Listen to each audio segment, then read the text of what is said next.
fresh water lines in the city and 750 miles of sanitary. So he's going to invest that money into the infrastructure. And where that's important, well, let me just, where that helps is on the water line, is that the city water lines right now leak about 20, it's estimated about 25 million gallons of water a day just from leaks in those 1,000 miles of water line. So that means we keep pulling out an additional every day 25 million gallons to replace the water that's going into the soil. So, let's see, I think they really need to attack putting in water meters for everybody. That flat charge doesn't stop anybody from leaving their hoses run and. Okay, Jack, our objection, and we're going to fight in the West Central is going to number of other topics is that the city of Chicago increases, and they're paying for their infrastructure on our backs. Yeah. And so that it's a problem. It's continuing to be a problem. We're trying to work through it. Whether dialogue will ever be a possibility that we're uncertain about that, but we're going to the legislature to create a utility registration. It's like a citizens utility board to deal with waterways. And to Rich's benefit, with the WCMC, we developed a water task force, and they went down to Chicago to discuss the very issue with all the hierarchy down there, and they got little or no answers. I mean, we didn't hear anything about the 25% leakage that they have in the water. I mean, all we asked for is to give us a fair accounting of what this money's going to be used for, and we'll pay our proportionate share if it's going to be servicing the community. Why are we paying for your infrastructure problems? And there were a couple of other issues as well. There was this city, and I don't want to belabor the city water rate issue. Run up to them. The Inspector General of the City of Chicago's budget is funded 23% out of the water fund. The Inspector General, and this was documented in several newspapers, and the city acknowledged that. There's no question that when the city water department enters into contracts, etc., deals with employees, that the Inspector General has a role in overseeing the water effort, but not to the extent of 23%. In their bond, water bond offered in 2012, they're filing with the SEC stating unequivocally that the cost of the water system is increased 3 to 4%. They just increased it 25%. There's a little inconsistency there. We call that the operational policy. So we had a lot to talk about. They sent us a 2-page letter. For lack of better phraseology, a page and a half of this was propaganda. The last 2 paragraphs were mea culpas. We should have had better dialogue. We should have talked to you more as preferred customers. We're sorry we didn't do that, but we're not doing anything about the water. So now we're going to the legislature. It is trying to deal with it. So it's an important issue. are you getting any traction there with it?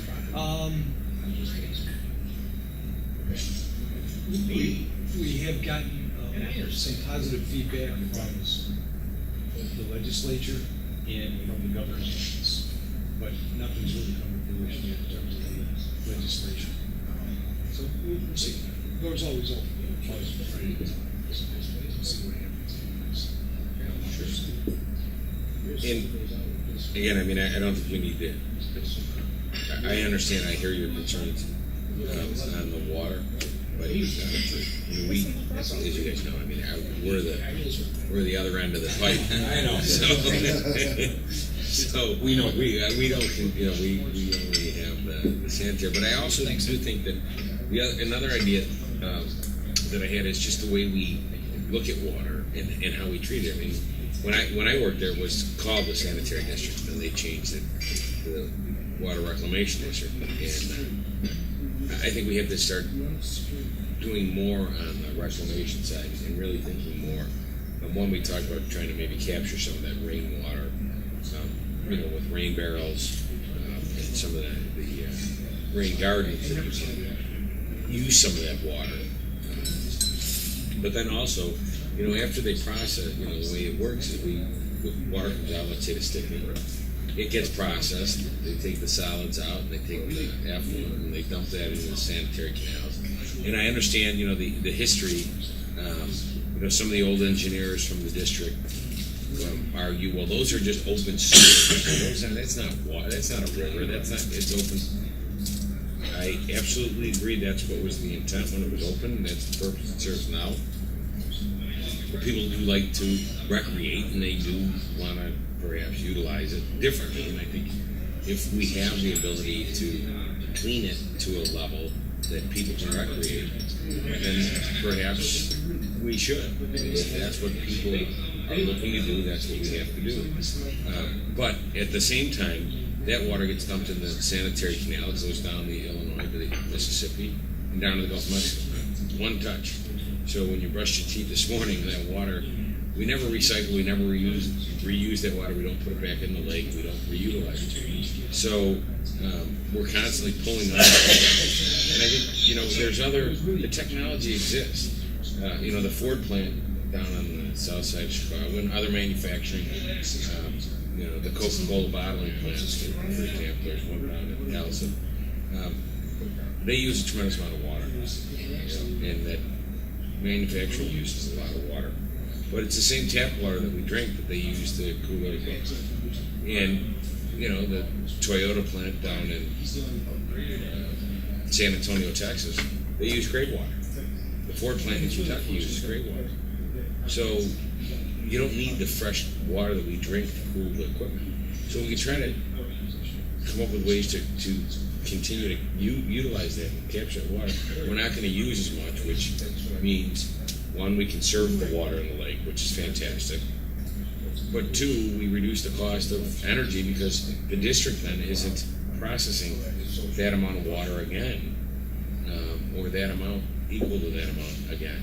And so there's a reduction in energy costs that we'll be able to see as a savings. The district owns 9,000 acres of land, primarily out in your communities, out in the suburban communities. In Cook County, they own it's about 24,000 acres of land in the state, so it's a significant land. Right now. So another idea is to try to utilize that land, whether it be for recreation purposes, if there's opportunities, or for commercial use. Try to evaluate all the real estate and policies, and this state statute governs how they can lease land, which is you have to go out and get appraisals, and then it's 6% of the value is what they charge in rent. But then that's by statute. The district puts in place a policy of 10%.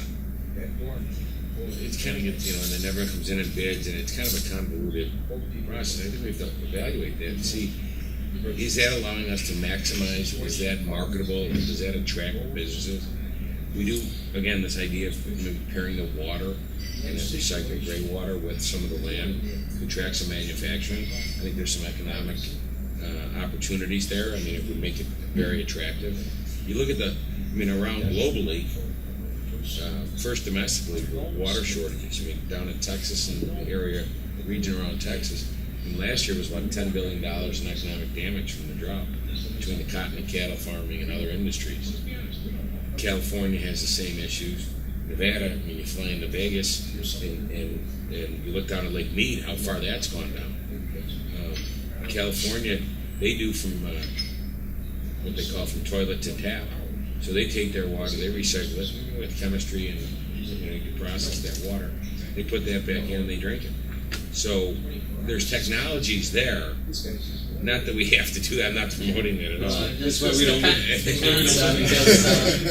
Well, never